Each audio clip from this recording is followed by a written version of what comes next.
had been with Rose for 6 years. I had once thought that we would get married, have children, and live happily ever after. But everything changed on my birthday, when Rose's first love returned to the country. That was when I realized that I had just been a substitute for him all along. She had never truly loved me, and so I made the decision to let go, to give her the happiness she deserved.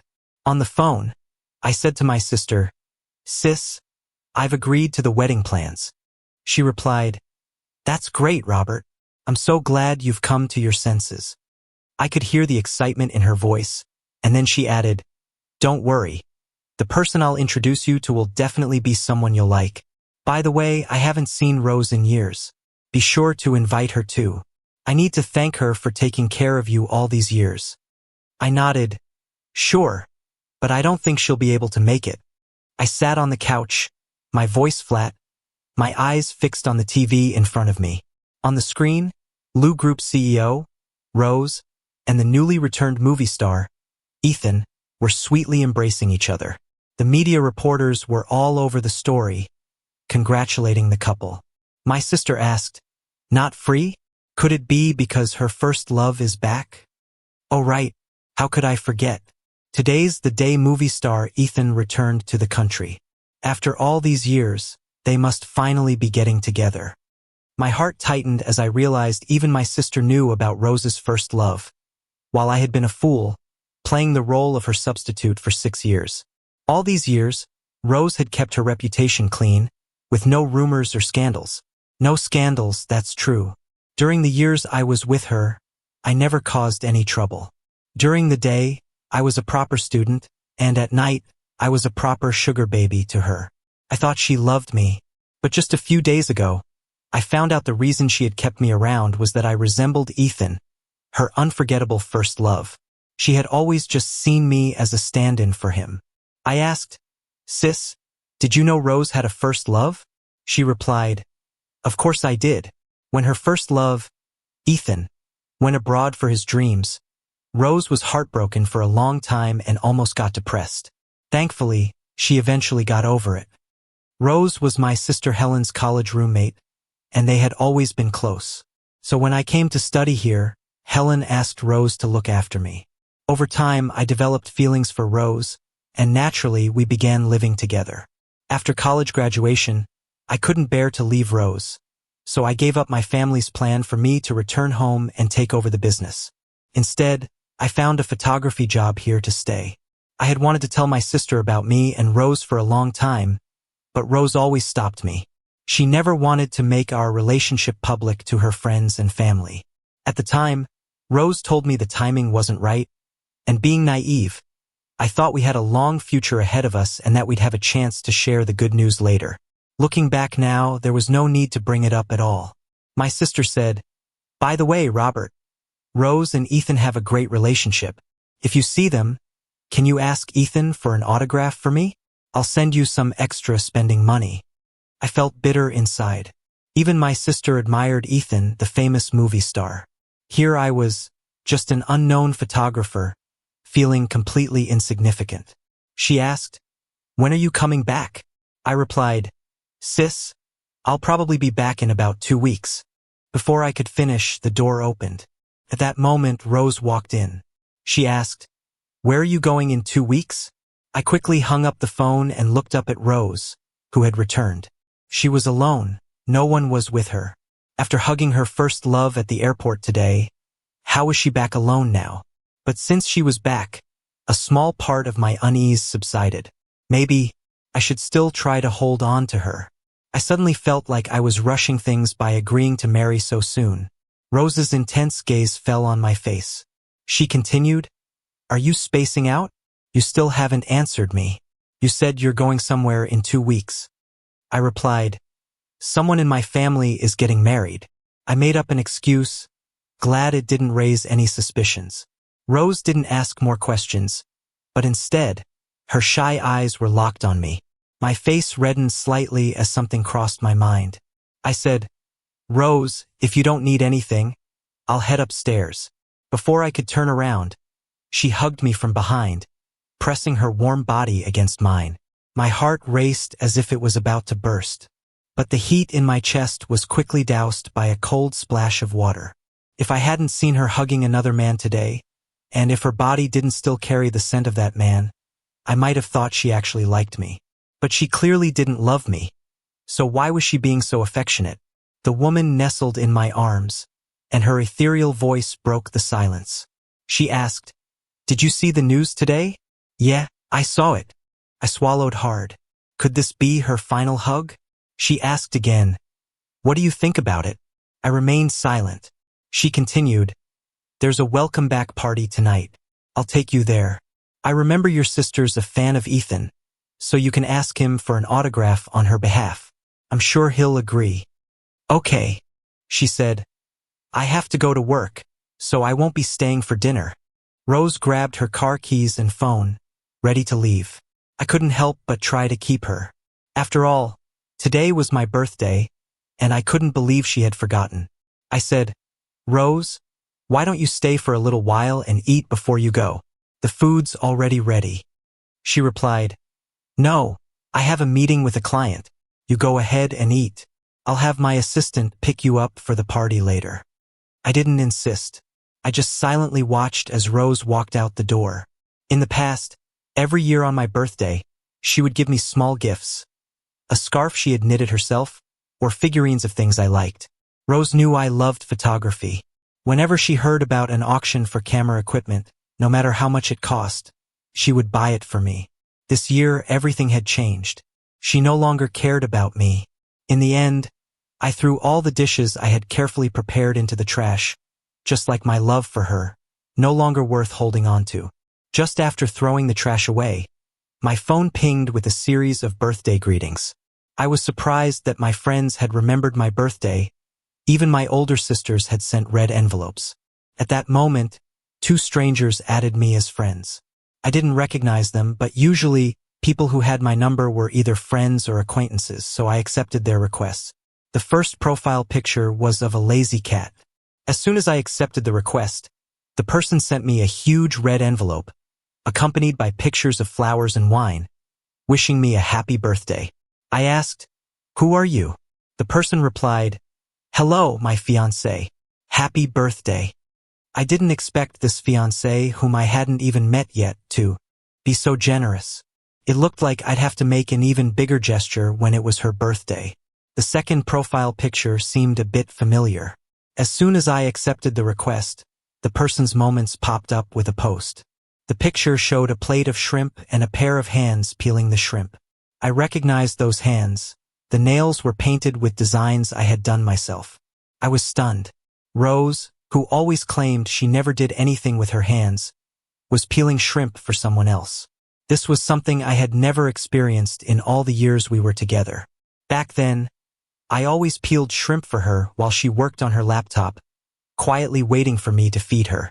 There were times when I pricked my fingers on the shrimp shells and bled, and it always hurt, but I just endured it. But now, it seemed Rose was peeling shrimp for someone else. This was the difference between being loved and not being loved. The caption read, "Round and round I've returned home, but she's still waiting for me. She knows I love shrimp, so she bought all the shrimp from the restaurant." A sharp pain shot through my chest. My mind raced as I recalled Rose's profile picture frame. No wonder this new contacts frame looked familiar. It was clearly a couple's frame. All these years, I had never been given such treatment because Rose was afraid anyone would find out about us. I had been the only one kept in the dark all this time, while she had already made it clear to everyone that her heart belonged to someone else. Chapter 3. I had unknowingly fallen asleep on the sofa, and it was Rose's voice that woke me up.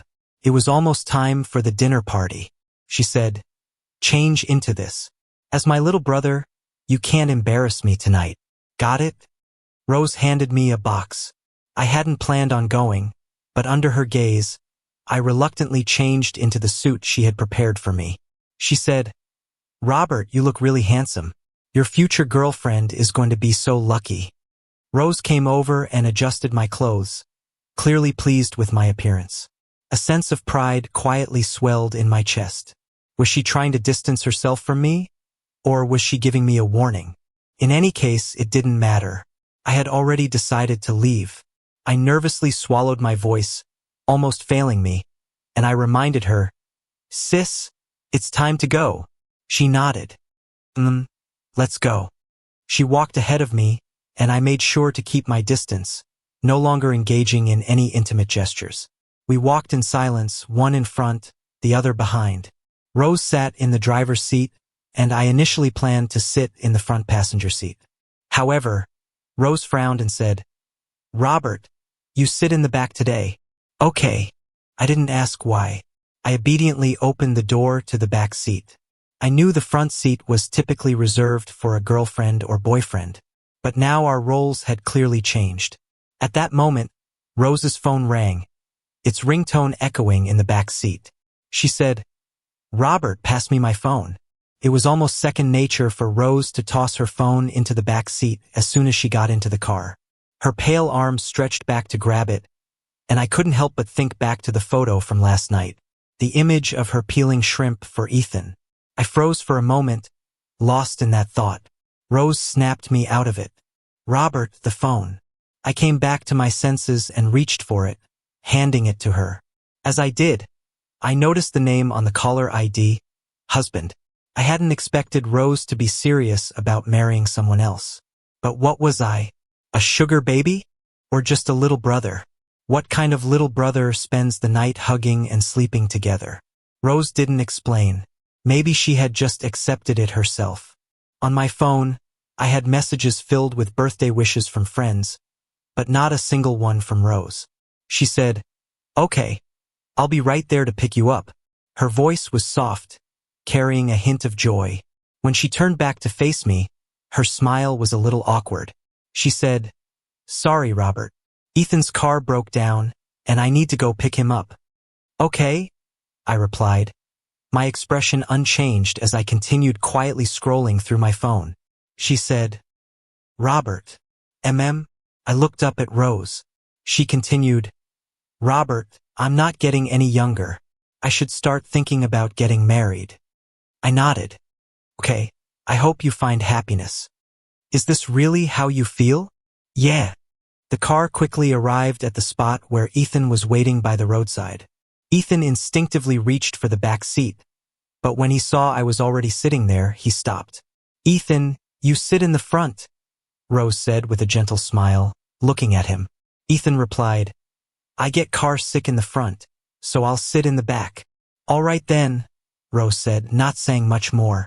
After Ethan got in, she started driving again. Once in the car, Ethan greeted me. "Hey, kid." I responded, "Hey." Rose said, "Ethan, this is Robert, Helen's little brother." Ethan replied, "Oh, you're the whiny little brother Helen used to talk about. I can't believe you've grown up so much." His tone carried a hint of teasing. I didn't react much. It was true that I used to cry a lot when I was younger.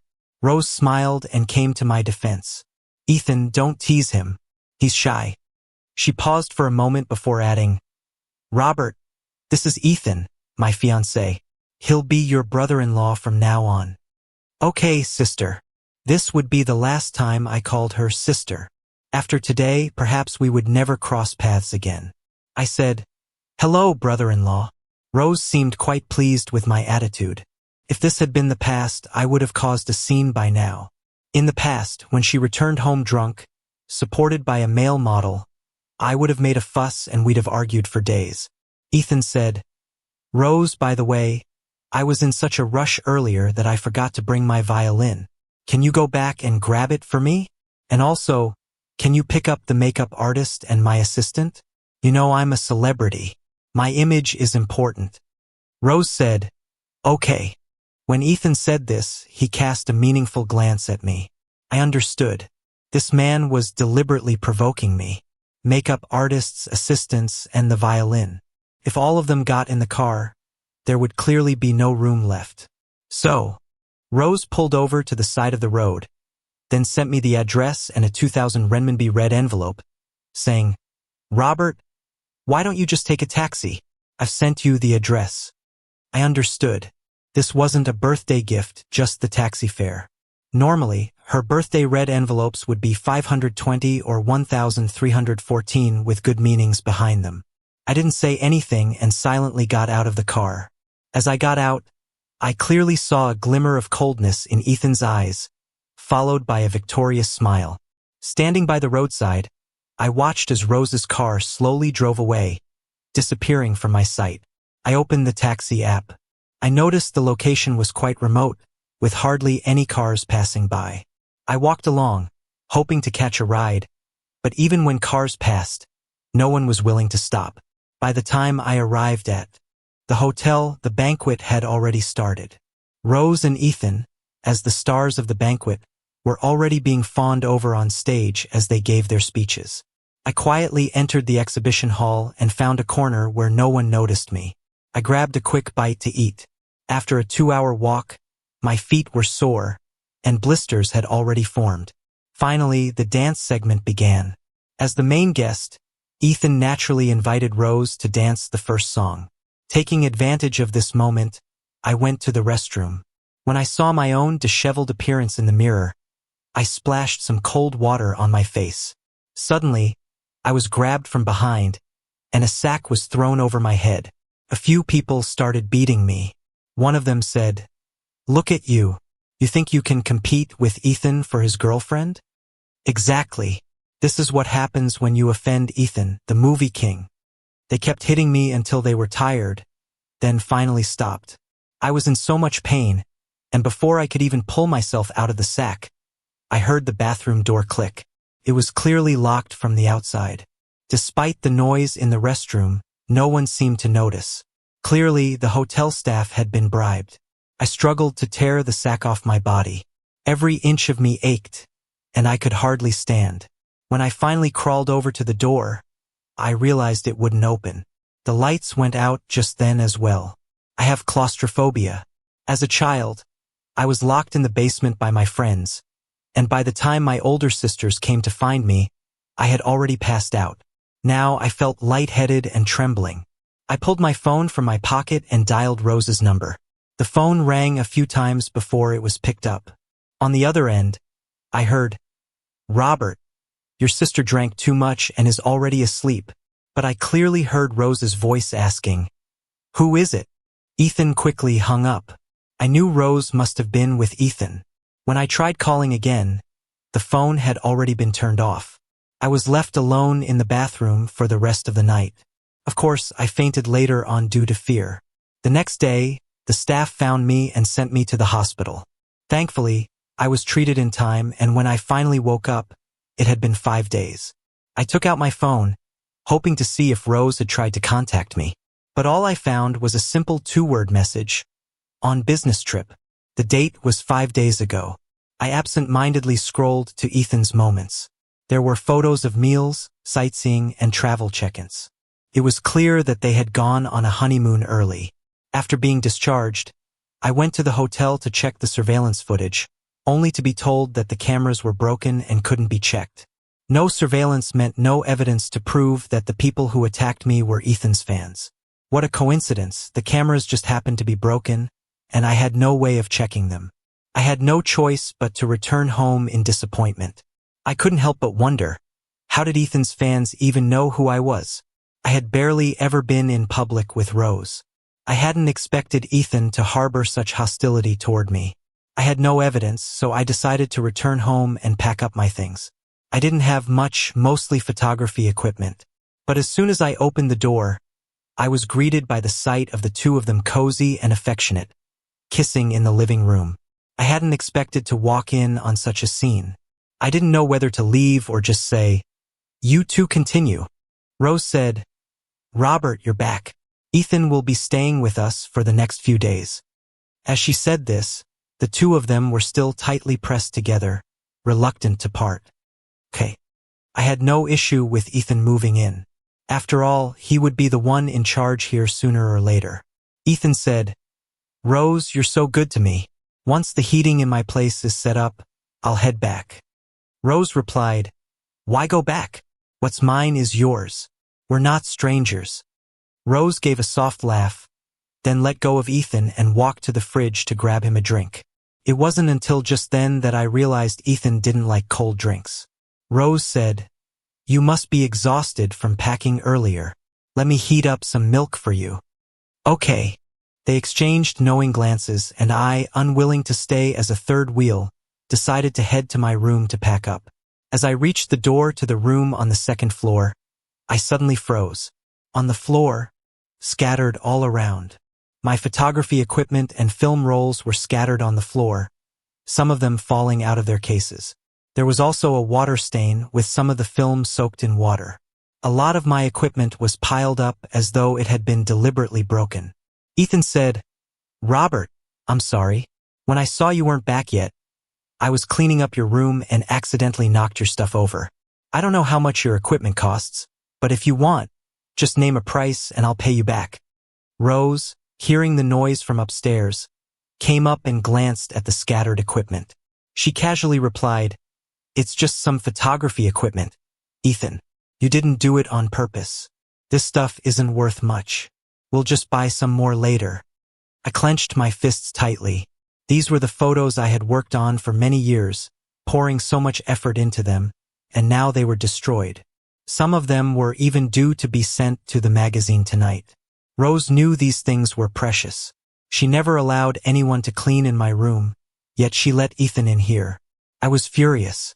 If the room outside was like this, what about inside? I quickly walked into the room. I found my laptop lying on the floor, alone and untouched. The floor was soaked with water, as if someone had intentionally flooded the place. Clearly, all the data on the laptop was gone. This laptop contained some of the photos and materials I was planning to publish. Ethan said, "Robert, when I came in, I was shocked too. Did you leave the water running?" When I came in, I rushed to turn off the water, and I even tripped over the computer. As soon as Rose heard this, a look of panic crossed her face. She asked, "You tripped? Are you okay? Let me see." Ethan replied, "I'm fine. Just a little bruise on my knee. It's nothing." Rose then turned to me, her voice sharp. "Robert, what were you thinking? Why didn't you turn off the tap?" I was speechless. I opened my mouth, but clearly, anyone could tell that if I hadn't turned off the tap, the water wouldn't just stay in the room. It would have flooded downstairs by now, and to get to the bathroom, you wouldn't even need to pass by the computer desk. Now, Rose was clearly trying to defend Ethan. Rose said, "I'll take you to the hospital." When she looked at Ethan, her voice was gentle, but when she turned to me, her eyes were filled with anger and her tone was cold. She said, "Robert, you better clean up your room while you're here. I don't want to come back to this mess when Ethan is living here." After Rose finished speaking, she took Ethan to the hospital. Not long after they left, I started to pack up the film rolls.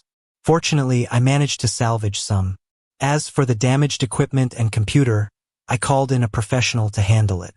I was informed that most of it was beyond repair, with many parts no longer available on the market. The undamaged items I carefully packed up myself. I arranged for a courier and, to be safe, paid 10 times the usual amount for insurance, sending the equipment back to my hometown. However, the courier hadn't gone far when the van was stopped, and a fire was set to burn everything inside. When the courier called me, crying to explain what happened, I stood frozen in place, half in shock. How could this happen? I knew from start to finish that Ethan was targeting me. I hadn't done anything wrong in these past days, so why was he doing this to me? It had happened before at the hotel, and now it was the courier. What would happen next? Just as I was trying to make sense of it, Rose and Ethan got out of the car. I couldn't hold it in any longer and stormed up to Ethan, grabbing him roughly. I shouted, "Ethan, what the hell is going on? Why are you doing this?" Rose yelled, "Robert, what are you doing? Let go of Ethan right now." A flash of displeasure crossed her face as she grabbed my wrist. Her voice was cold and stern, but my gaze remained fixed on Ethan. I said, "What am I doing? Why don't you ask him what he's been doing?" My eyes were bloodshot, my entire body on the verge of exploding with anger. Ethan replied, "Rose, I think I accidentally broke his photography equipment. He's still mad about it." "Sorry, little brother," he said with feigned remorse. "I'll pay you back for your equipment. Tell me how much it cost and I'll have my manager transfer the money." Ethan shot me a look that was full of arrogance and mockery. Rose said, "Isn't this already settled? Robert, why are you still hanging on to this? I'm ordering you now to let go of him." Rose squeezed my wrist tightly, causing me pain, but eventually, I released her grip. I slumped to the side, feeling utterly helpless, as if my soul had left me. Rose said, "I already told you I'll buy a new set of equipment.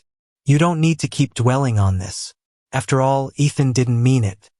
In the end, you didn't even turn off the tap." I didn't respond.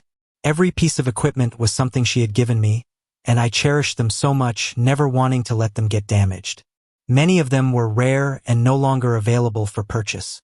But to Ethan, none of it mattered. Did that mean I didn't matter either? How could I have forgotten? I was always Ethan's substitute. I should have seen it long ago. Rose didn't love me. She just loved the fact that I looked like Ethan. My heart died completely at that moment. That evening, I spent the night on the couch, just trying to get some rest. But I could hear the sounds of Rose and Ethan in the upstairs room, their voices filled with intimacy. I lay downstairs quietly, enduring the torment of it all. The next morning, I quickly washed up, changed clothes, and was ready to leave. Just then, Rose came downstairs dressed in a black lace nightgown. When we used to sleep together, she would wear something equally provocative. I couldn't help but notice the hickeys on her pale neck. I quickly looked away, grabbing a coat from the side and heading for the door. If Ethan saw me looking at Rose like that, I couldn't imagine the drama that might unfold. Rose asked, "Robert, did you make breakfast?" Rose stretched with a yawn and slowly made her way toward the couch. It was her usual morning routine. She would lounge on the couch for a while, then ask me to massage her shoulders to relax her. After that, I'd bring her breakfast and say, "Queen, please enjoy your meal." I replied, "No, I didn't make it. I have some things to do, so I'm heading out." I averted my gaze and stepped out the door. She asked, "Wait, where are you going?" Rose, like a lazy cat, lay on the couch, her alluring nightgown barely covering her thighs.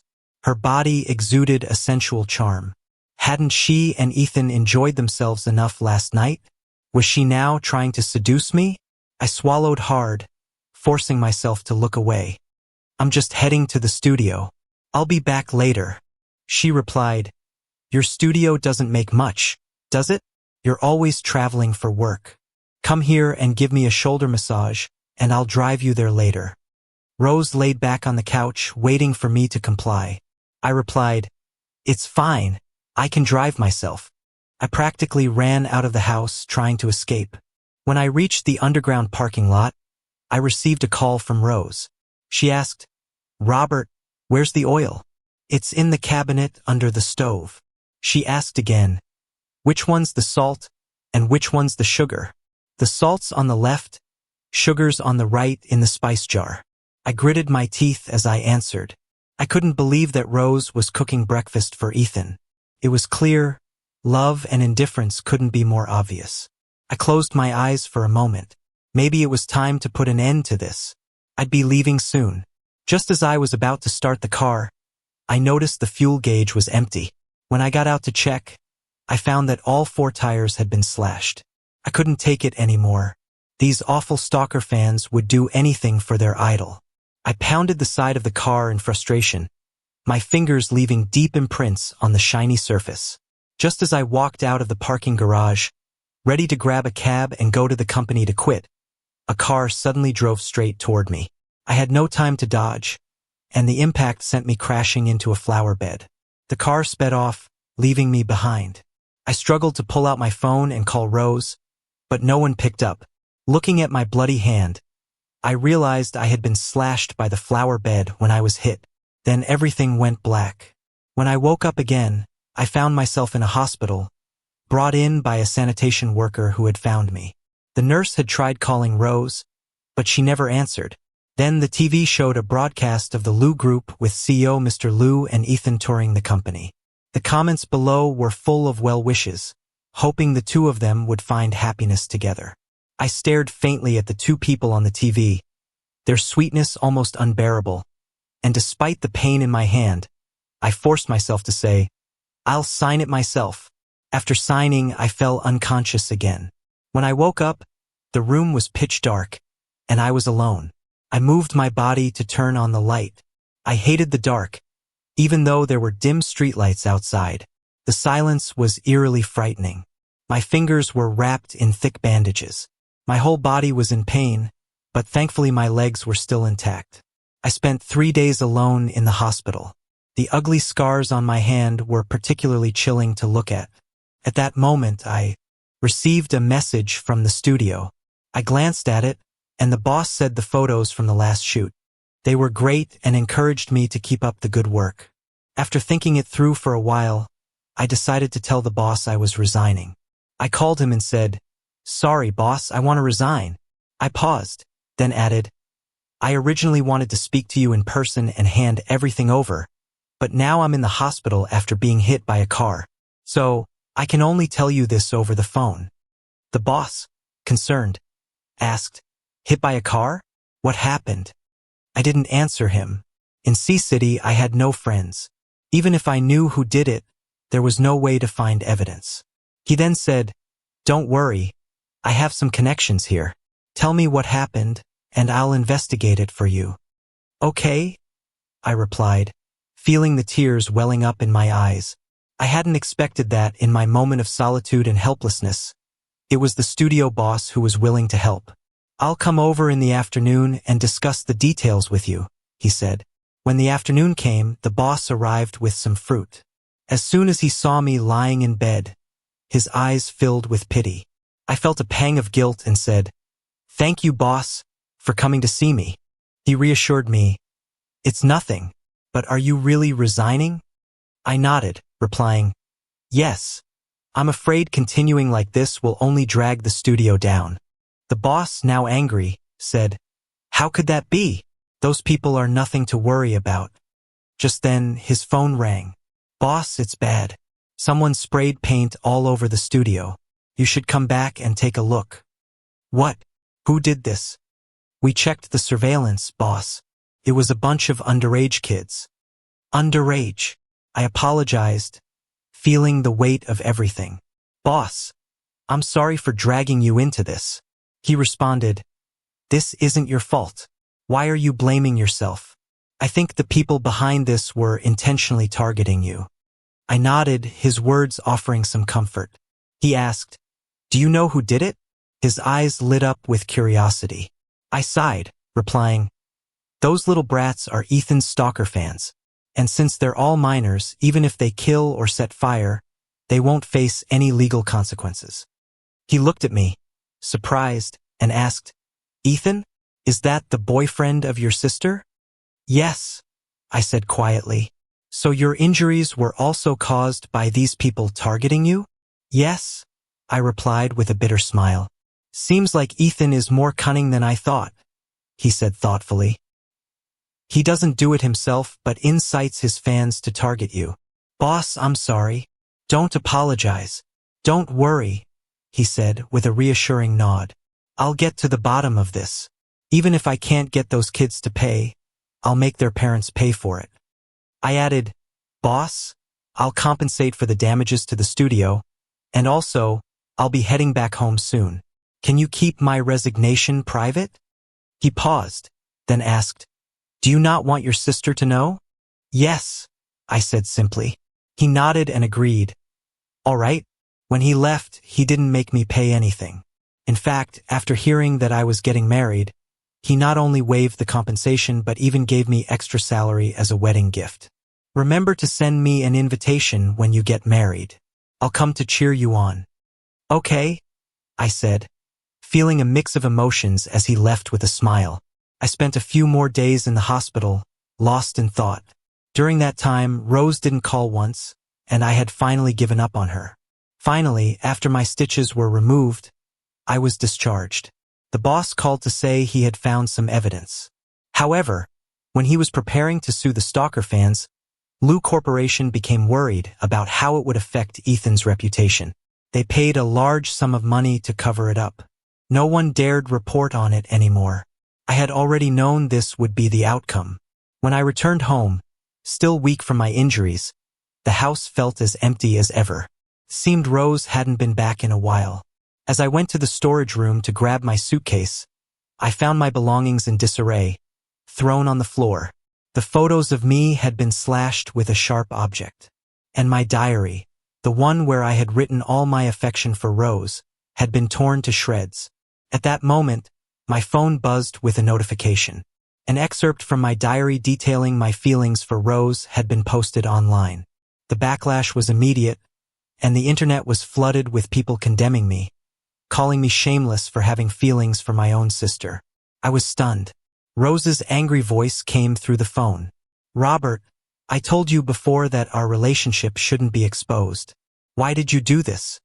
Don't you know doing this won't just ruin me? It'll ruin you too? It might even take down the entire Lou Corporation with you." I had nothing to say. After all, those affectionate words in the diary were mine. Rose then issued a statement through Lou Corporation claiming that she and I only had a sibling relationship and no romantic feelings.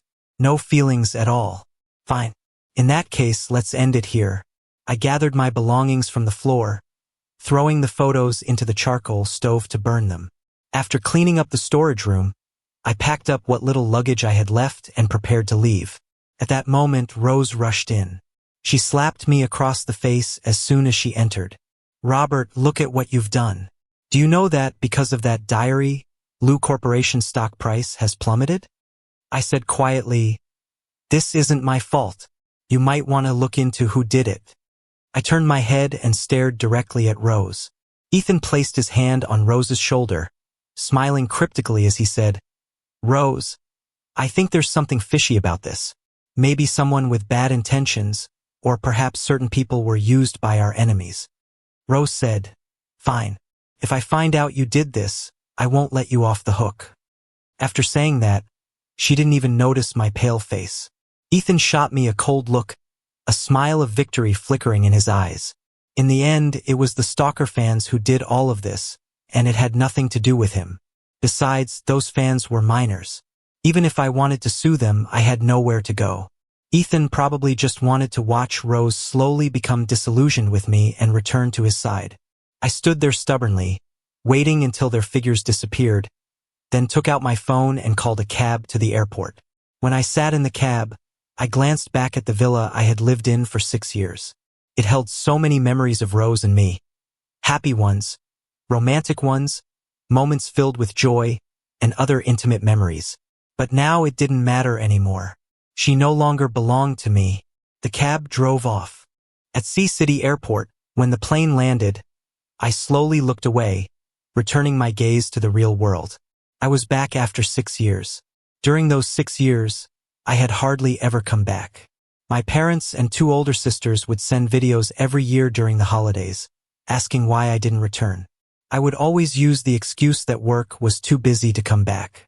Once, when my older sisters insisted on spending the new year with me, I ended up temporarily moving into the apartment they had bought for me. I tidied up and decorated it just enough to appease them. My relationship with Rose was a secret that couldn't be exposed.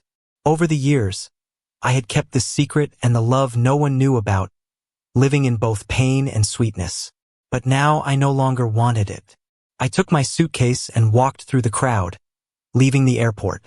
The familiar buildings caught my eye. After all these years, the airport hadn't changed a bit. It looked just the same as when I left 6 years ago. But 6 years had passed, and everything was different. I was no longer the naive young man I had been back then. I was now a mature man. My older sister's call came through. "Robert, are you really back this time? You're not fooling me, are you?" Her voice sounded uncertain, as if she thought I was lying again. Yes, I had promised many times to come home for the new year. But in the end, I couldn't bear to leave Rose alone, so I stayed in City A.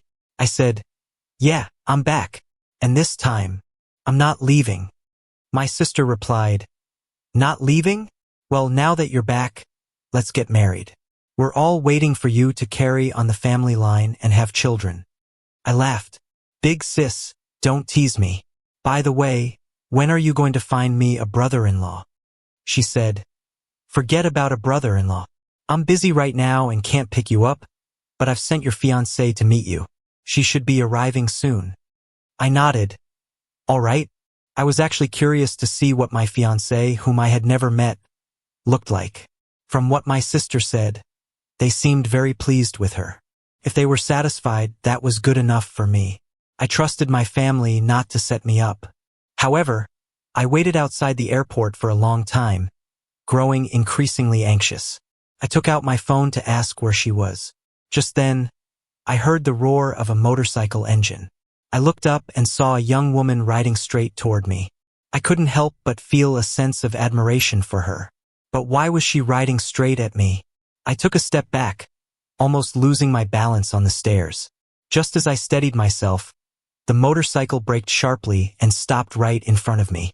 I stared blankly at the young woman on the bike. She was dressed in a leather jacket, her long legs encased in leather boots and pants that hugged her graceful figure. Her slender fingers pulled off her black helmet, revealing her dark, glossy hair. She was effortlessly cool. I had never seen a woman ride a motorcycle so confidently and stylishly before. Actually, I'd always had a dream of riding a motorcycle when I was younger, but as I grew up, I realized that it wasn't really in line with my personality. Being the pampered child of my family, anything dangerous was always avoided, and I was well protected. Beneath her long black hair was a delicate, beautiful face. I stared at the young woman in front of me, stunned by her beauty. She looked so young. How could she possibly be riding a motorcycle at this age? Was she even of legal age? She said, "Robert." Her beautiful eyes met mine, a hint of a smile dancing in them. I asked, "You are?" I paused for a moment. Could this be my fiancée? She smiled brightly and said, "Hello, I'm Valentina, your fiancée." Valentina smiled as she spoke, and I was instantly captivated by her smile. "Hello?" I stammered, extending my hand, but then I saw the bandages on my hand and quickly retracted it. "Sorry, I have an injury on my hand." She asked, "Is it serious?" Before I could answer, she grabbed my wrist, clearly intent on checking my injury. I said, "It's okay." She frowned. "Okay?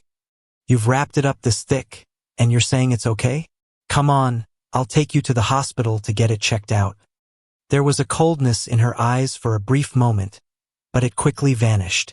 I protested, "No need, I've already had it treated." She insisted, "No way. I won't feel at ease until you get checked out. This hand is important. It's going to be used for painting and taking photos. You can't just ruin it like this. Although I could support you, you can't just lie around at home all day." I replied, "Don't worry. I won't rely on you to support me." Her first sentence was filled with concern, but the second was more of a playful jab. I was taken aback by how much she seemed to know about my work and preferences. Clearly, she cared about my injury, even if her words were a bit sharp. Valentina chuckled and said, all right, I was wrong. Let's get in the car. There was some traffic, so I'm a bit late." I asked, Are you legal?" I stood there, staring at Valentina. She looked so young. Was she really old enough to be riding a motorcycle? She laughed and said, "I'm only 1 year younger than you. You think I'm not legal? If you want, I can show you my ID when we go to get the marriage certificate." Valentina's mischievous smile made me feel embarrassed. I stammered, No need. I believe you." What? She was only a year younger than me? I couldn't believe how playful and cute she was. At that moment, I felt more at ease than I ever had with Rose. She said, "All right, put on your helmet. Let's go to the hospital for a checkup." Valentina grinned as she put a black helmet on my head. I stood there, mesmerized as she carefully adjusted the helmet for me. Was this really my wife-to-be? If she was, I could certainly accept that. She said, "All set. Now sit tight. We're ready to go." I climbed onto the motorcycle. As a child, I had always dreamed of riding one. Back then, motorcycles weren't as common, and I thought people who rode them were incredibly cool. My family had many motorcycle models, but they discouraged me from riding, worried about the danger. So, as I grew up, my interests changed. Now, I still thought people who rode motorcycles were cool. As the bike revved to life, I tightened my grip around Valentina's waist. With one hand injured, I could only use my other hand to hold on tightly. My arm wrapped around her slender waist, pressing my body close to her back. From this position, I could tell that the girl in front of me was small in size. I had noticed earlier that she seemed to be about a head shorter than me. Out of the corner of my eye, I caught a glimpse of Valentina's lips curving slightly into a smile. The motorcycle was fast. Before long, we arrived at a city hospital, and the bike came to a smooth stop at the entrance. When I got off, my legs felt numb, and I felt a bit lightheaded, likely from motion sickness. Thankfully, Valentina quickly reached out and caught me, preventing me from fainting right there at the hospital entrance. I felt embarrassed and quickly muttered, "Thanks." She nodded and said, "Let's go inside. I'll have someone check on your injury." Valentina casually took out the motorcycle key, then grabbed my uninjured left hand and led me inside. The head nurse greeted her with a smile. "Valentina, you're here. Your mom's in surgery." As soon as the nurse saw Valentina, she couldn't help but tease her. Valentina was the daughter of Dr. Sue, and at her age, not dating had become a frequent topic of gossip among the nurses. The nurses often joked about how someone so accomplished in her childhood could still be single at this age. Now that Valentina was older and more beautiful, the teasing had only increased. With the pressure of her single status, she was constantly mocked by those around her. Valentina rolled her eyes inwardly. She had forgotten that it was Nurse Lee who was on duty today. Had she known, she might have taken Robert to a different hospital to avoid this awkward situation. It was hard to put up with the teasing from the nurses. She knew that being good-looking and successful as a child only attracted jealousy. And now as an adult, her beauty seemed to attract even more unwelcome attention. People never seemed satisfied with her. But today, things would be different. Today, she was bringing Robert here to show everyone that she wasn't someone who couldn't find a man. She had simply been waiting for the right one. She wasn't going to let people talk behind her back anymore. "Mrs. Lee, this is my fiancé Robert," Valentina said proudly, introducing me without hesitation.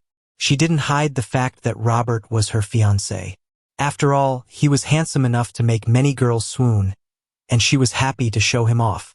There were rumors in a city about him having a girlfriend for several years, but he never made it public. Valentina couldn't care less about that. The man she had chosen was hers, and no one else would take him. Mrs. Lee raised her eyebrows in surprise. "Fiancé? Valentina, when did you start dating someone? I remember your mom was saying just last month that you weren't interested in love." The nurse's face turned dark, almost as if she had been struck. Valentina had always been the subject of jokes. How her classmates were all settling down, how someone had a second child. But now, to hear that she had an extremely handsome fiancé, it was too much for Mrs. Lee to believe. Her eyes were filled with envy as she stared at me, unable to hide her jealousy. She asked, still in disbelief, "How long has it been? And now you've got a fiancé?" The nurse who had been eyeing me leaned forward and asked, "Young man, how old are you? Do you have a girlfriend? Maybe I can." She was clearly interested. I could tell from the way she looked at me that she thought I was from a wealthy family. With my appearance and the way I carried myself, it was clear that I was someone of importance. Valentina, however, was quick to shut down her assumptions. "Mrs. Lee, I've already told you he's my fiancé. We've known each other since childhood, and we were promised to each other long ago. The reason I didn't date anyone before was that I was waiting for him to come back. He's just returned from overseas." Mrs. Lee remarked, "Just returned from abroad? So he's an overseas returnee?" Her eyes were filled with even more jealousy. I couldn't help but chuckle at Valentina's words. Overseas returnee? More like a sea turtle. Valentina shot back quickly. "All right, Mrs. Lee, do you really want to fight with me for him now that I've finally brought my fiancé back?" She immediately moved to stand protectively behind me, her posture defensive, almost like she was shielding me. Mrs. Lee waved it off with a laugh. "Oh, I was just joking with you. Don't take it seriously. Anyway, I need to get back to work. Your mom's in surgery. You go ahead and sit in her office for a while." Still grinning, Valentina warned, "Got it. And Mrs. Lee, don't ever try to introduce me to any more of those weird mismatched men. I find it disgusting." Mrs. Lee's face turned a shade of black, and she quickly muttered, "No, no, I won't," then hastily left, trying to cover up her embarrassment with a forced laugh. Once the nurse had left, Valentina stuck her tongue out at her retreating figure, making a playful face. I watched her, amused by how mischievous she was. Smiling, I tugged lightly on her arm and whispered, "All right, don't be angry. You're my fiancé. No one can steal you away." Valentina, her confidence faltering a bit, looked up at me and asked, "Really?" "Yeah, really," I answered. This little girl, she seemed so sharp, yet she was so easily reassured. If she were any more naive, I might have said she was being tricked into this, just like how my older sisters had tricked her into being my fiancé. With a satisfied smile, Valentina said, "Then let's go." Her furrowed brows finally relaxed, and a soft smile tugged at her lips. She grabbed my hand and pulled me toward her mother's office. As we entered the office, my gaze fell on a family portrait on the desk. Wait, the man in the photo looked familiar. Valentina noticed my gaze and explained, "That's my dad. You should remember him. When you were little, you were always so naughty and cried a lot. My dad used to take you home with him sometimes for meals, and after that, you didn't cry so much anymore." "Ah, those were the old days," I said, feeling a little embarrassed. I used to cry a lot when I was younger, and there was a kind teacher who once joked with me, saying I had a beautiful little sister at home and that one day she would marry me. Back then, I only knew that she was really pretty and that I liked her. I always followed her around, calling her sister, and bringing her candy whenever I had some to share. I had two older sisters who were much older than me, and they spoiled me, buying me candy and treats. Whenever I got something delicious, I'd save some to share with the little girl. I never expected that the little sister I used to share candy with would turn out to be Valentina, the girl who once jokingly said she would marry me when we grew up. Valentina suddenly leaned in closer, grabbing the collar of my shirt. "Robert, do you remember what you promised me when we were little?" I had no choice but to look down at her, her small hands clutching my shirt. I asked, "What did I say? Did I say something inappropriate back then?" She narrowed her eyes, a smirk playing at the corners of her lips. "You told me that if I ate your candy, I'd have to marry you when we grew up and be your wife." I blinked, confused. Did I really say that? I was honestly a little lost.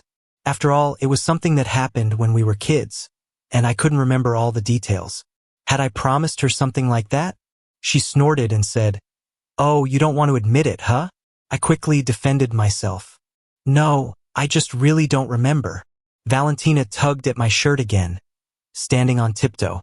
Her face was moving closer, and I could feel the tension between us as our faces neared each other. We were so close that I could almost feel her breath on my skin. I froze, my heart racing. This girl was so bold. And here we were in a hospital, and she was, "Valentina, what are you doing?" At that moment, a soft voice called out from behind us. Valentina turned around and said, "Mom, you're back already?" She let go of my collar and glanced at her mother with a somewhat awkward look, like a child who had been caught doing something wrong. I quickly adjusted my collar and turned to face Mrs. Sue.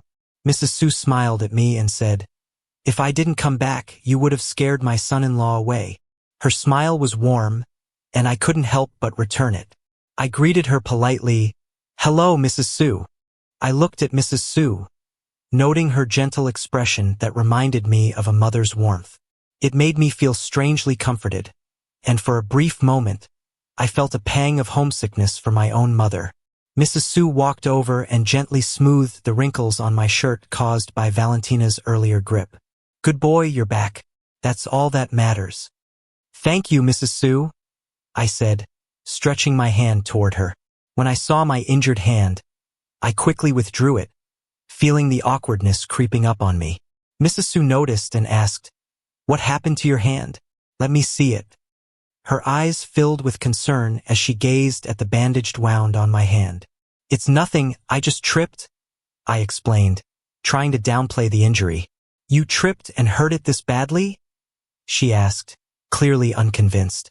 She carefully unwrapped the bandages, revealing a long cut that ran down from my wrist, twisting down my arm.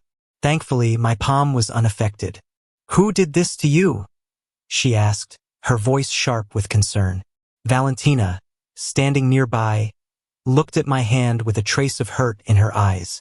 Her voice became soft and filled with worry. "How did this happen? It looks so bad." I quickly reassured her. "I'm fine, don't cry." I hadn't expected her to be so sensitive. It was a surprise to realize that besides my parents and sisters, there were others who cared enough to be concerned about me. Mrs. Sue asked again, "Are you really okay? With a wound like this?" I reached out and gently patted Valentina's head, speaking softly. "It's nothing really. It doesn't hurt anymore." Mrs. Sue gave Valentina a look, then turned back to me, still concerned. "Robert, are you sure you just tripped?" I hesitated for a moment, then answered, "Actually, I didn't want to make Valentina worry." Mrs. Sue raised an eyebrow. "You're telling me that this was just a fall?" I reluctantly admitted, "It was a car accident." She paused, her eyes narrowing. "A car accident? Who caused it?" I felt a twinge of discomfort and replied, "Mrs. Sue, please don't ask about it." She pressed on, "A car accident is a big deal. I'm a doctor. You can't hide this from me." I sighed, finally admitting, "It was a group of stalker fans, some unruly kids." She raised an eyebrow. "Were they minors?" "Yeah," I said, a little embarrassed, nodding. Mrs. Sue nodded thoughtfully. "I understand, but I'm going to check those wounds. If they're not treated properly, they could leave permanent scars." I tried to reassure her. "I've already had them treated at a hospital in a city." She shook her head. "No, I'm not taking any chances. I want to examine them myself." So, Mrs. Sue had Valentina stay with me while I went through a full checkup. Thankfully, the other injuries were healing well, and none of my internal organs had been affected. The only injury that looked particularly bad was the scar on my hand. It looked pretty gruesome. In the end, Mrs. Sue rebandaged my wound herself, making sure it was well taken care of before letting Valentina and me leave. After Valentina and Mrs. Sue left, Mrs. Sue made a phone call to inform the Law sisters about Robert's accident. Upon hearing that their precious younger brother was hurt, both sisters were furious and immediately began looking into who might have hurt Robert in a city. Meanwhile, in a city, Rose had just finished dealing with work matters and was dragging her exhausted body back home. To her surprise, Robert was not waiting for her in the living room as he usually did. No matter how late Rose came home, Robert always waited for her. Sometimes he'd be reading, other times looking through photos on his camera, editing them on his computer, or even sketching. But tonight, the house felt strangely empty, and there was no sign of Robert. Rose kicked off her high heels, walking barefoot on the cold floor toward the sofa. Normally, Robert would have noticed her cold feet and brought over her slippers, gently warming them with his hands before helping her put them on. Sitting on the sofa, she furrowed her brow and dialed Robert's number, only to hear a cold, mechanical voice on the other end of the line. "Sorry, the number you've dialed is currently unavailable." Rose stared at the phone in disbelief. Could Robert be angry with her? After all, in 6 years of living together, she had never once called him. But it was because of him that her company's stocks had plummeted, and now he was upset with her. She dialed her assistant's number, trying to focus.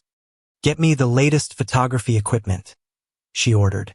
She remembered that a few days ago, Ethan had accidentally broken Robert's gear. She had promised to buy him a new set, hoping that this would smooth things over with Robert. Rose paused for a moment before heading upstairs, lost in thought. She found herself standing in front of Robert's room and reached out instinctively to open the door. But once inside, she realized that everything was different. Robert's belongings were gone, replaced by Ethan's things, his clothes, hats, and even some music equipment. Then it hit her. Ethan had mentioned that his house didn't have heating, so he would stay with her. She had agreed, and Ethan had moved into Robert's room. But she hadn't fully processed it until now. The house only had 2 rooms, hers and Robert's. If Ethan was in Robert's room, then where had Robert been sleeping? That morning, Robert had left without even changing clothes. Had he? Frantically, she ran to the storage room, hoping to find some trace of him. But it was empty, devoid of any of Robert's things. No bed, no belongings, not even a single scrap of paper. It hit her hard. Robert had taken everything. His clothes, his toothbrush, even their matching couple cups and photos. It was as if he had completely disappeared from her life. Rose collapsed onto the sofa, regret flooding over her. She had been wrong to hit him. He had always been so good to her. Why had she done that? He hadn't done anything wrong. It was her own refusal to publicly acknowledge his place in her life. She had only wanted him to stay by her side, even if he was just her kept man, unwilling to let him go. Just then, Ethan's call came through. Rose, one of my fans has gotten into some trouble. Can you help me out? As she listened to Ethan on the phone, a shadow crossed Rose's eyes. When had her relationship with Robert changed so drastically? It seemed like it all started the day Ethan returned to the country. Wait. Ethan came back that day, and Robert had insisted she eat with him before leaving. It had been Robert's birthday. How could she have forgotten such an important detail? In the past, she would buy Robert a new set of photography equipment every year because he loved photography, and no price was too high for the best equipment. Now she finally realized why Robert had gotten angry and upset. It was because she had bought the equipment, not him. Rose, are you listening? Ethan's voice broke through her thoughts. What's the matter? Rose responded distantly, her mind swirling with memories of Robert. Ethan continued, it's just a fan issue. They're not letting it go, and you know how it is with fans, when they screw up, the idol has to pay. So? I understand. I'll have my assistant take care of it, Rose replied curtly, already dialing her assistant's number. Once the call ended, Rose hung up and sat there, feeling emptier than ever. That night, she didn't go to bed. Instead, she stayed on the sofa, the memories of her time with Robert replaying in her mind. Every night when she came home, he would be waiting in the living room, urging her to go take a shower. By the time she got out, he would have already prepared the essential oils, massaging her with the kind of expertise that felt as good as any spa. She would always lie back, completely satisfied, enjoying the happiness he gave her. Now all of that was gone. The next morning, Rose decided to go to Robert's former studio. She found it was under renovation, and she couldn't understand why. After some effort, she managed to get the studio owner's phone number. When she called, the man hung up immediately when he realized it was the CEO of Lou Group calling. Not giving up, Rose dialed again, and finally the owner answered, clearly frustrated. Lou, we're just a small studio. Why are you making such a big deal out of this? What do you mean? Rose asked, her voice sharp with urgency. The owner swore on the other end of the line, then replied, What do I mean? You should know. Fine, tell me what you want, but make it quick. Rose clenched her jaw, holding back her frustration. She needed information. Where has Robert been sent recently? The studio owner replied curtly, How should I know where he went? Anyway, he's resigned. The man hung up the phone abruptly. Rose was left stunned, her heart racing with panic. Resigned? Where could he have gone? Then it struck her. He had mentioned that a relative back home was getting married, so maybe he had gone back for the wedding. She tried to reassure herself, but deep down, she was filled with unease. What if Robert had gone back and never came back? In a rush, Rose dialed Helen's number. The phone barely rang before Helen picked up. Helen, did Robert go back? Rose asked anxiously, her voice tight. Yes, he did, Helen responded. He came back yesterday. All these years, we've really appreciated how much you've cared for Robert. Rose felt a bit awkward at the praise. It was the least I could do. It seemed that Helen still had no idea about her relationship with Robert. She had insisted on keeping things private, but now her decision was coming back to haunt her. After a brief pause, Helen asked, "Rose, do you know about Robert's little girlfriend?" Rose's heart skipped a beat, and her voice tensed. I don't know." She quickly denied it, trying to sound casual, but the nervousness in her tone was evident. "Oh, never mind. By the way, are you free in a couple of days to attend a wedding?" Helen didn't push further. It seemed she had made peace with the fact that Robert was back, and any talk of the little girlfriend was likely forgotten. "Sure, I'll be there. Oh, and by the way, we're having a wedding soon. You should come." Rose blinked in confusion. "A wedding?" "Yes, a wedding. Robert's relative is getting married, remember?" Rose wasn't quite sure how to end the call, but she knew she had to. After all, Robert had said he was going home for a wedding, and it couldn't possibly be his own wedding. Helen was a staunch believer in not getting married, so it must have been Rebecca. Just as Helen hung up the phone, the door swung open, and Rebecca stormed in, her face flushed with anger. Helen looked up, concerned.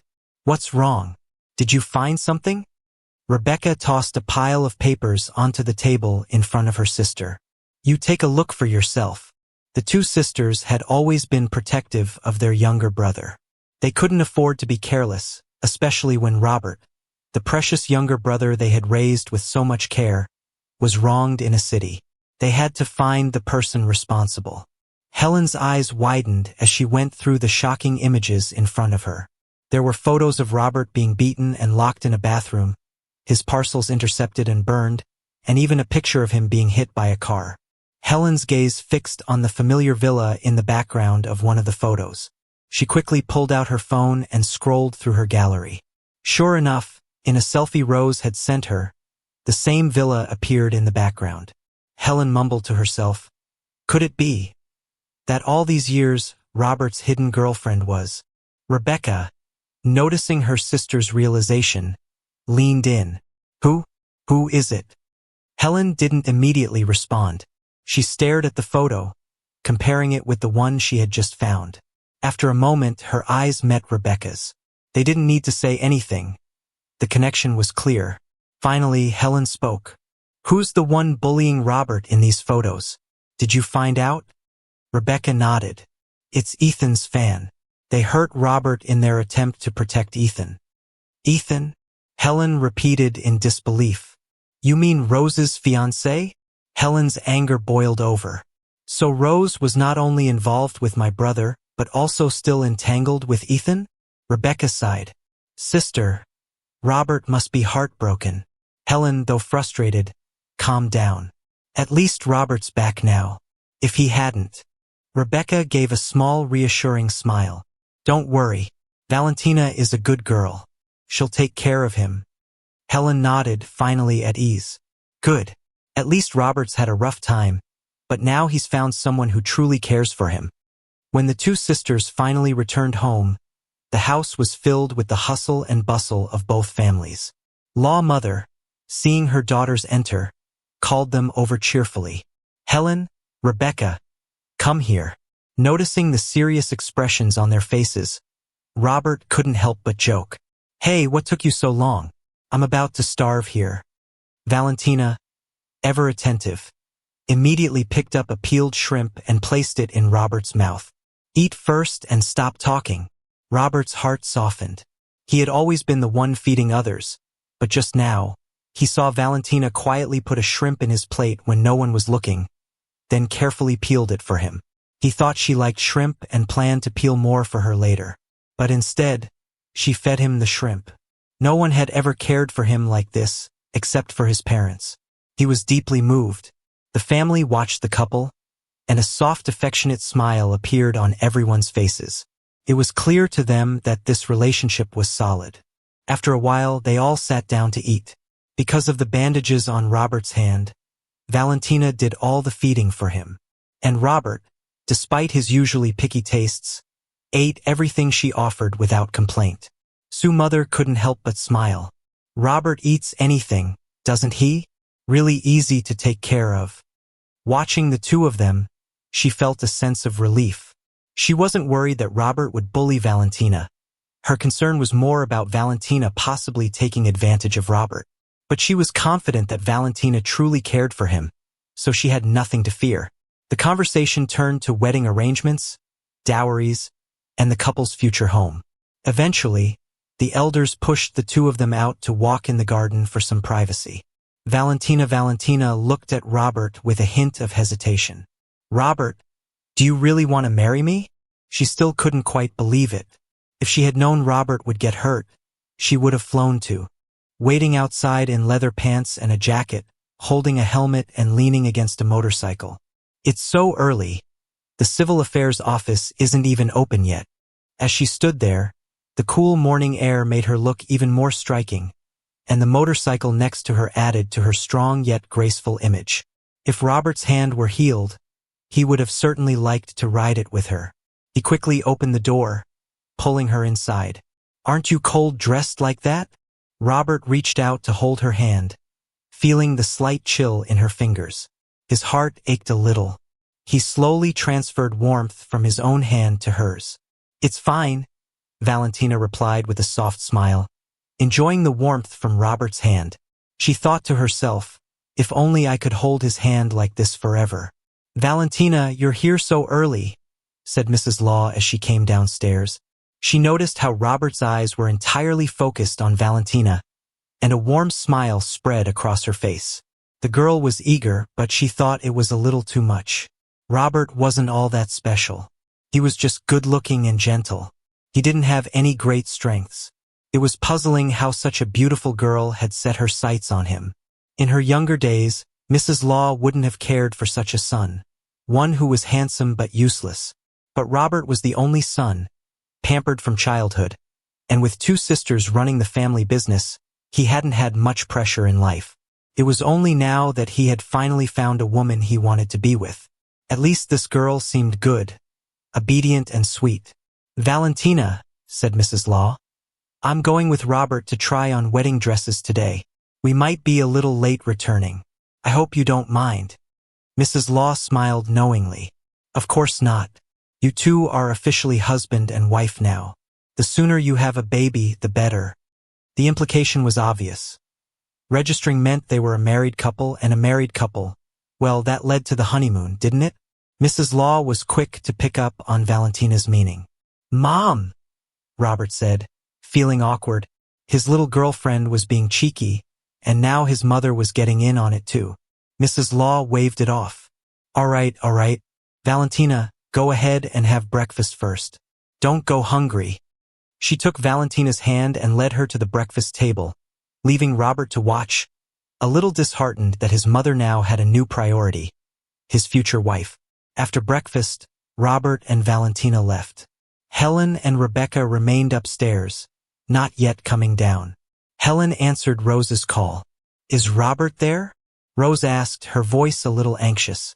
Helen replied, "My brother went with his fiancée today to register their marriage." "What do you need him for, Rose?" Helen pretended to be unaware, but deep down, she was furious. Rose had kept her relationship with Robert a secret for 6 years, treating him like a kept man or a stand-in for Ethan. How had she not realized that Robert actually shared some similarities with Ethan? No wonder Rose's depression had lifted once Robert went to Sea City for school. Helen had always seen Rose as a close friend, but now it felt like she was betraying her by trying to marry Robert, especially when she had kept her true intentions hidden for so long. If it weren't for Ethan returning to China, Helen suspected they would have never found out that Rose's little friend, who had been dragging Robert along all these years without exposing their relationship, was in fact someone who had once been Helen's most trusted friend. Rose's voice quivered with panic. "Where is the Civil Affairs office? Where are they registering?" Helen could sense the urgency in her voice. "Rose, I think we should meet and talk." Helen didn't want Rose to interfere with Robert and Valentina's marriage registration. After all, Valentina was the one everyone had accepted as Robert's fiancée. Rose was 5 years older than Robert, and though Robert was young and naive, didn't Rose too understand what she was doing? Helen began to regret ever asking Rose to look after Robert all those years. "Please, Helen," Rose pleaded, her voice breaking. "Please tell me where they are registering. I need to know." Helen's voice grew colder. Sorry, I can't tell you, Rose. You and Robert are over. On the other end of the line, Rose crumpled. She collapsed to her knees, tears streaming down her face as she realized that Robert was really gone. Meanwhile, Robert and Valentina had bypassed all formalities with the help of a green channel, and in less than half an hour, they had completed their marriage registration. Valentina immediately shared the good news on social media, posting a picture of their marriage certificates along with a cute photo of the two of them making a heart with their hands. Robert's right hand, which was still bandaged, had been retouched in the image by Valentina. The post quickly caused a stir. Friends and acquaintances flooded Valentina's post with congratulatory comments and new wedding gift red envelopes. Valentina had even removed Rose from her blacklist, allowing her to see the post. As Rose stared at the photo, it hit her like a ton of bricks. She had truly lost Robert, the one she had loved so deeply. No, this wasn't what she wanted. This wasn't supposed to happen. Desperate, Rose ordered her assistant to track Robert's location. Moments later, she received the updated GPS coordinates. Following the location, Rose arrived at the wedding dress shop where she saw Robert and Valentina trying on wedding dresses together. I silently sat at the side, gazing at the wedding dress designs in the book. Beside me sat a quiet figure, whom I assumed to be another client, also selecting a dress. I didn't look up. I continued admiring the pictures of wedding gowns in my hands. There were many styles, Chinese, Western, and blends of both. I thought, no matter which one it was, my little girlfriend would look great in it. Robert. Rose's voice came through, fragile, almost broken, her ethereal tone echoing. The hand I had been flipping through the pictures with froze for a moment. I looked up in surprise, only to see Rose beside me. Her eyes were swollen with tears, her face streaked with sorrow. What had happened to her? I wanted to reach out and wipe away her tears. If it had been before, I would have never wanted to see her cry. But now, I forcefully held back my hand, my eyes going from confusion to a deep sense of sorrow, then gradually turning to indifference. But I couldn't bring myself to say the words to push her away. After all, 6 years of feelings aren't something you can sever so easily. But my heart had already calmed. I was no longer the naive person I had been 6 years ago when I didn't understand love. That diary was filled with my feelings for Rose. From the first moment I saw her, I was drawn to this beautiful older woman. Only when I found out that I was just a substitute did I realize. When she looked at me, she wasn't truly seeing me but was using me to look at someone else. In my dreams at night, she would often call my name, though I could never hear it clearly. Robert.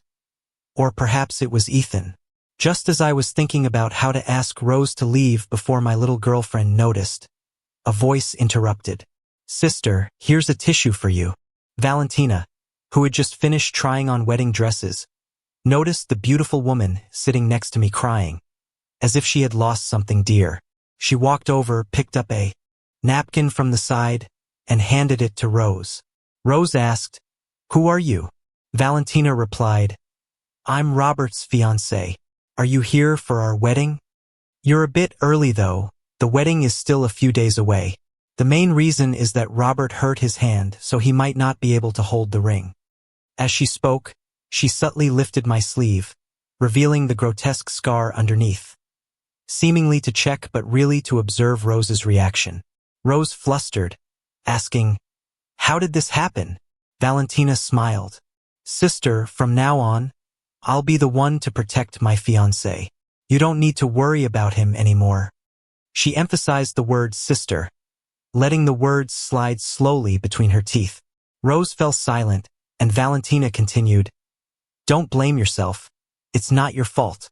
In fact, I should thank you for sending such a great man to me."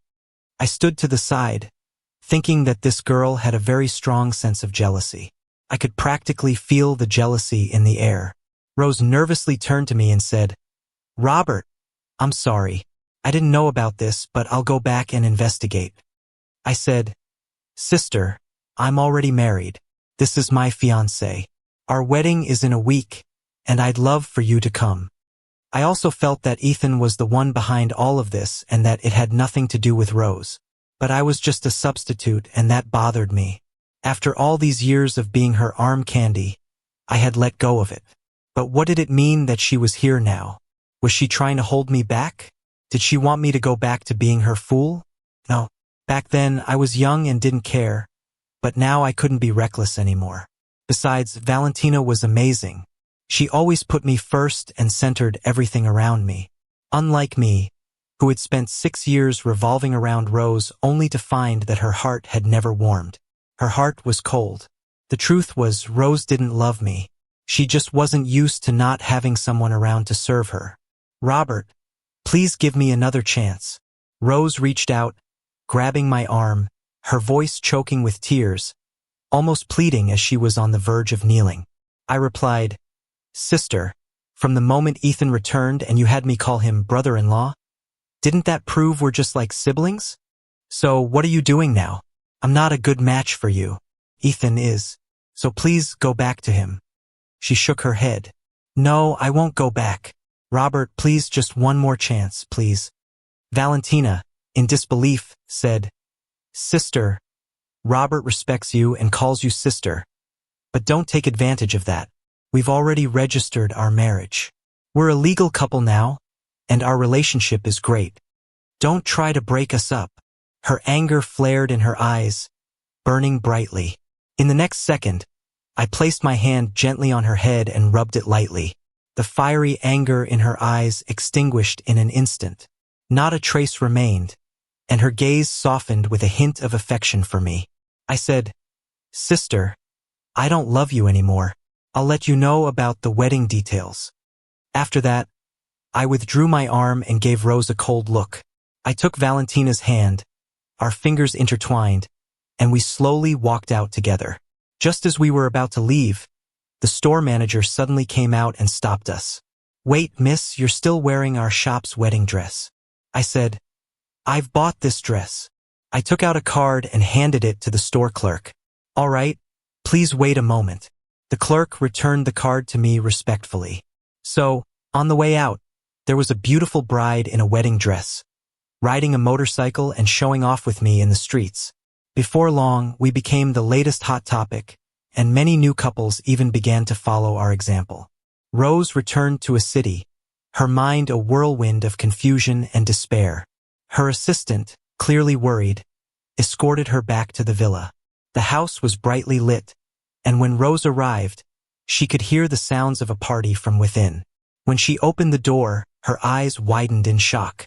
She had expected Ethan might invite a few fans over while she was away, but she never imagined the scene that greeted her. Ethan was holding the hand of a girl with brightly colored hair, singing. The girl's clothes were almost entirely torn off. A few men and women sat scattered across the couch, some covered in dirt, others with half of their clothes removed, looking dazed and disoriented. Were they on drugs? Ethan, thinking Rose was still away on a business trip, had invited these stalker fans over for some sort of party. When he saw Rose, he was taken aback, fear evident in his voice. Rose, you're back. Rose snapped, Call the police. Her gaze burned with anger as she shot a look at her assistant. The living room was a mess, clothes thrown everywhere in chaos. The sight of it all made her sick. She had never imagined Ethan would be like this behind closed doors. She was utterly disappointed. Before, it was just her and Robert living here. Robert never brought people like this home, never had unclear relationships with other women. Her assistant nodded and immediately pulled out his phone to call the authorities. Wait, Ethan shouted, panic rising in his voice. You can't call the police. Rose shot back, Ethan, this is my house. You've broken in. Ethan retorted, broken in? Didn't you invite me to live here? You've been away for a few days, and I was lonely, so I invited some friends over to hang out. What's the big deal? His tone was arrogant and dismissive. Rose asked coldly, Then tell me what's wrong with them. Her eyes drifted over to the people on the couch. It was obvious they were high. Drugs, which was illegal. Ethan shrugged nonchalantly. They're fine. They just get really sleepy at night. Really? Rose didn't buy his lies for a second. She wasn't a child. Ethan nodded, still acting casual. Of course. Since you don't like it, I'll send them home. He tried to help the dazed group of people to their feet, but they staggered, unwilling to leave. This place is great, one of them slurred. There's food, drinks. This is a world we could never dream of. Rose stepped aside and exchanged a glance with her assistant. The assistant quickly slipped out to call the police. At that moment, a noise came from upstairs. Rose frowned. Someone was still up there. Ethan quickly explained, Rose, wait. The people upstairs are my friends. They're drunk, so I let them rest upstairs. Drunk? But Rose could clearly hear a woman's painful groans coming from above. Her eyes turned cold as she stared at Ethan. Ethan, don't lie to me. And I don't like my home to be dirty and messy. Tell them to clean up before they leave. After saying this coldly, she turned and began heading upstairs. Ethan called after her, Rose, my friends are being a bit loud today. I'll make it up to you. Just forgive me this time. Forgive you? For what? Rose looked at him, but the man standing before her was no longer the Ethan she had once known. He had become selfish, cold, and vengeful. He didn't even spare innocent Robert. She had once thought that when Ethan returned to the country, she would finally settle things with Robert and then marry Ethan. But instead, she had watched Ethan hurt Robert over and over again, while she had defended him unknowingly, continuing to hurt Robert in the process. Just then, the sound of sirens wailed outside. Ethan's face went pale, his eyes darting anxiously between Rose and the door. Rose, you called the police? Rose responded coldly. What? You're just having a little fun with people in my villa, and now you're scared?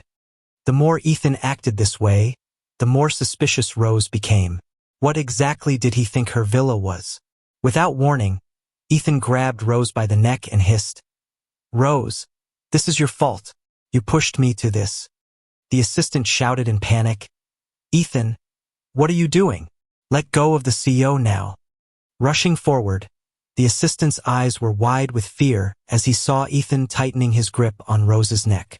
He reached for Ethan, trying to pull him away, but Ethan was like a madman now, his strength only intensifying.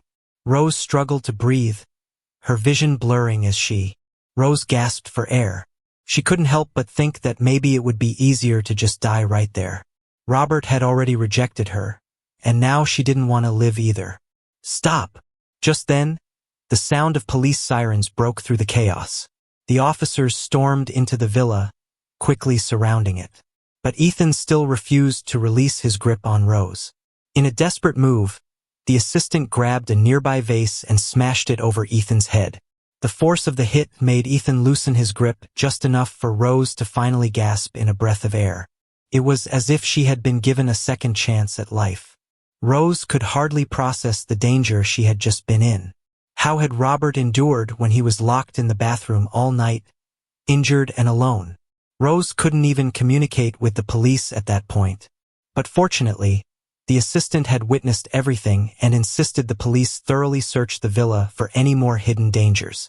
Sure enough, when they went upstairs, they brought down a young girl, her eyes vacant, her mind shattered. Her body was bruised and battered.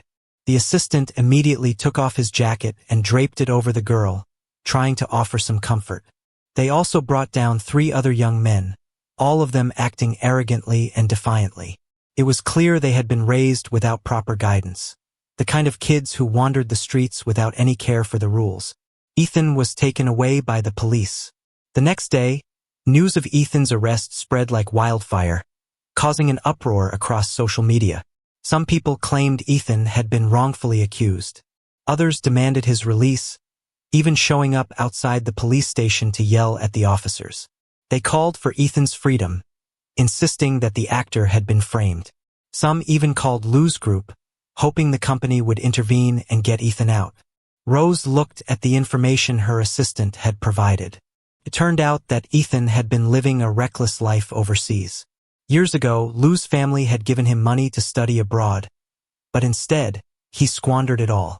When he couldn't keep up the lifestyle anymore, he returned to China and used his family's connections to build a fake persona as a top actor. He had a couple of works under his belt, but they were mostly unknown.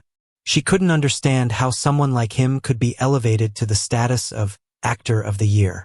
Every time Rose thought about the things Ethan had done to Robert, she wanted to rip him to shreds. She ordered that Ethan's full criminal record be posted online, exposing him for the fraud he truly was. Almost instantly, the internet erupted in outrage. Although there were still some who doubted the truth, many people began to turn on Ethan, calling him a liar and a cheat. As for the stalker fans who had been involved in harming Robert, most of them were minors. They were taken in for questioning but released after being given a stern talking to. The assistant was fuming. "Mr. Liu, they've let these kids go.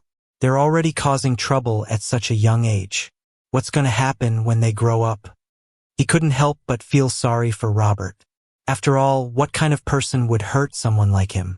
Lately, Mr. Liu's temper had been getting worse. When Robert was around, he was calmer. But now that things had fallen apart, the assistant was afraid the rest of them might soon feel the consequences.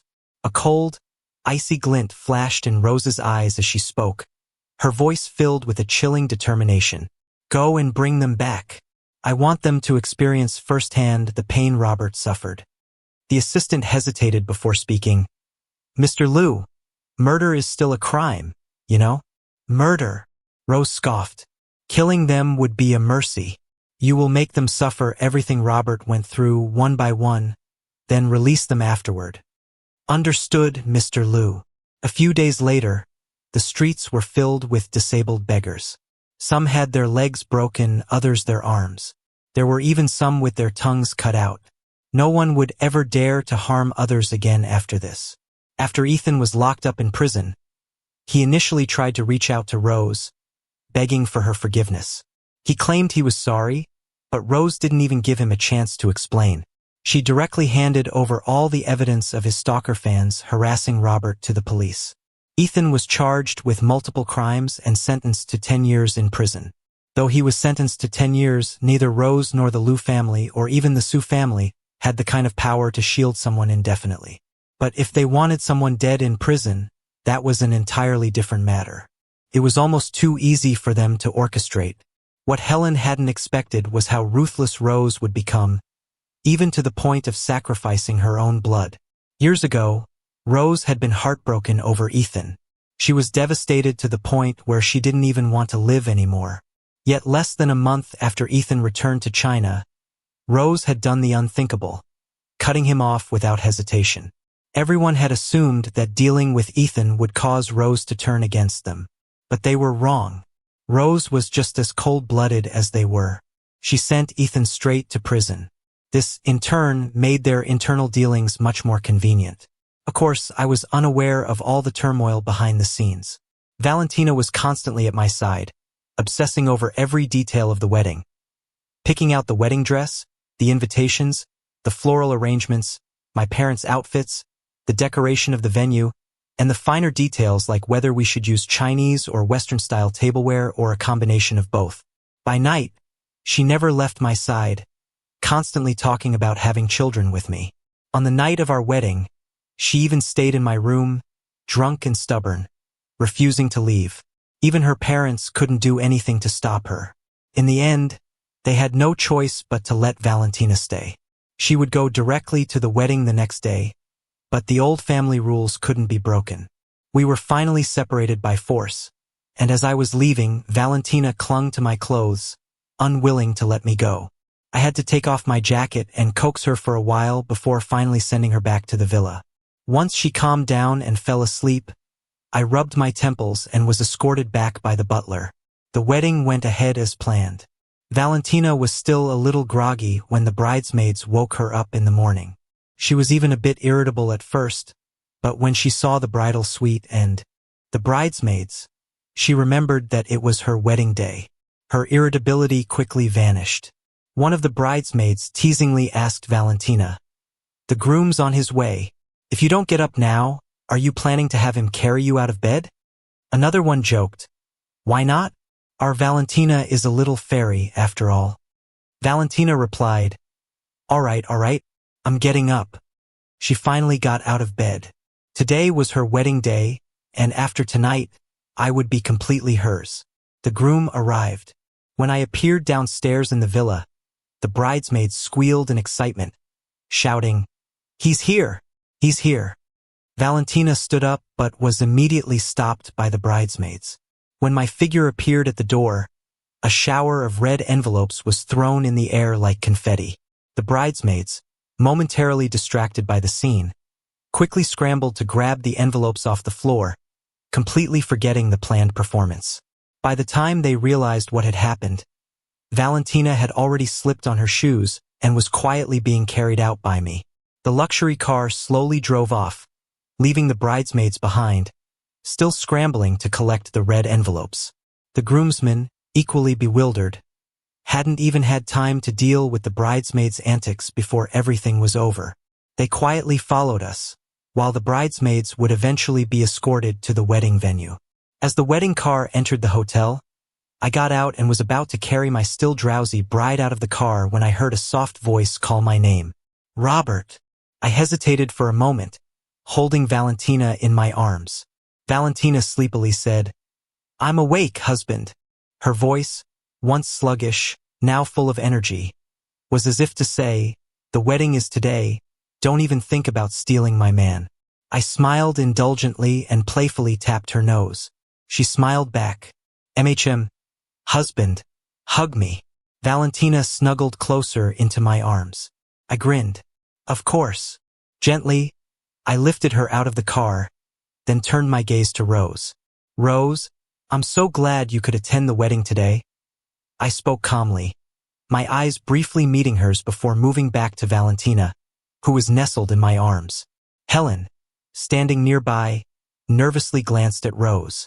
She had promised Rose that she would only watch me get married, but if Rose caused any trouble, she would surely be blamed. Before Helen could step forward, Rebecca grabbed her wrist to stop her. I made no move to acknowledge Rose. Rose spoke, "Robert, this is my wedding gift to you. I hope you'll like it." Her eyes were filled with nothing but Robert, wishing she could have been the one in the wedding dress. She hoped to be cherished in the same way. But she was wrong, so terribly wrong.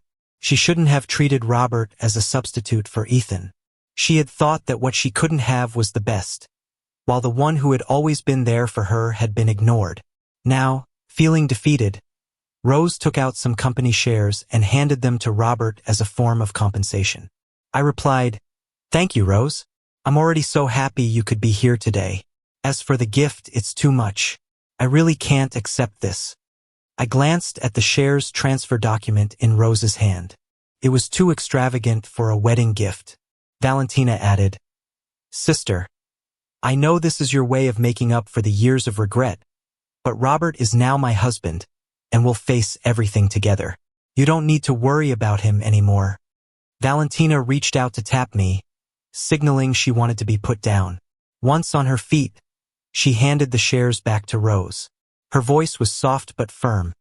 Her cheeks puffed slightly, clearly showing her displeasure at the woman who had repeatedly interrupted her happiness.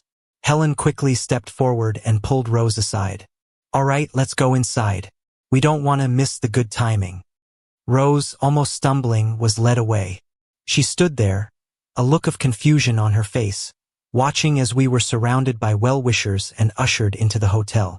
That position by the groom's side should have been hers, but she had ruined it. The ceremony began. Rose stood quietly in the corner, watching the bride walk arm in arm with her father as the wedding march filled the air. The bride was delivered into the groom's arms. The host began to warm up the atmosphere. The host asked, "Do you, the couple, promise to face all the challenges together, to raise children, care for your parents, and grow old together? Do you both agree?" "We do." I looked into Valentina's eyes. Her gaze was completely filled with me, and together we spoke the words, "We do." Now the exchange of rings. I took the ring, then suddenly knelt before her. "Robert, thank you for marrying me. I also thank you for choosing me." We carefully slid the rings onto each other's fingers. The host smiled and said, "Now the groom may kiss the bride." Before the words were fully out, Valentina had already thrown herself into my arms, and we kissed. The guests applauded, showering us with blessings. Rose had no idea how she ended up outside the hotel. She was in a daze and eventually collapsed by the roadside. Helen and Rebecca, coming out, felt some guilt and decided to take Rose to the hospital. Meanwhile, Valentina and I were already on our honeymoon, heading abroad to celebrate. A year later, our first child was born, a beautiful little princess. Rose sent a congratulatory gift. This time, it wasn't company shares but an entire set of priceless gold jewelry. I didn't refuse this time and invited Rose to join us for the baby's full moon celebration. Valentina suggested that we find a godmother for the baby. In the end, the opportunity was given to Rose. Rose looked at the baby in her arms. The child resembled both her mother and father. Rose made a silent decision. She would go back to work hard to earn money for her adopted daughter's milk powder.